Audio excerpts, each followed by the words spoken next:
Amakosi are reportedly to set hold talks with the GS Galaxy coach Sid Removic regarding the possibility of him becoming the club's next head coach. Amakosi are currently searching for a permanent coach after the club parted ways with Molefi Ntseki in October last year. Evan Johnson, who has been holding the helm on an interim basis, is set to resume his position as the head of Development Academy at the end of the season. Several coaches, including Upper Club coach Peter Musimane, Mamelodi Sundowns senior coach Mangoba Mngiti, Petro Lounders Alexandra Santos, former Al Ittihad coach Roel Caneda, Young Africans Miguel Gamodi, and Florent Ibenge of Al Hilal Club have been mentioned as possible successors to Ntseki.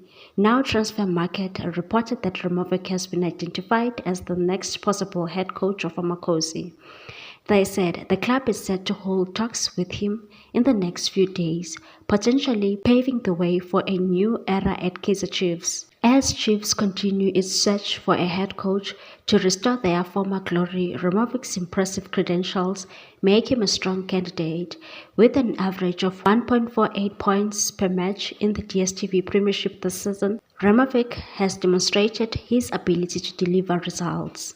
Removic raised a bit of speculation that he could begin to take over the Chiefs' job recently when he said Amakosi are a team that should be in the top 3 in the country. He said, "I hope Chiefs come back stronger. They belong to the top 3." After his team and Kaizer Chiefs drew last week on Wednesday, many viewed this comment as a way of raising his hand for the head coach at Kaizer Chiefs.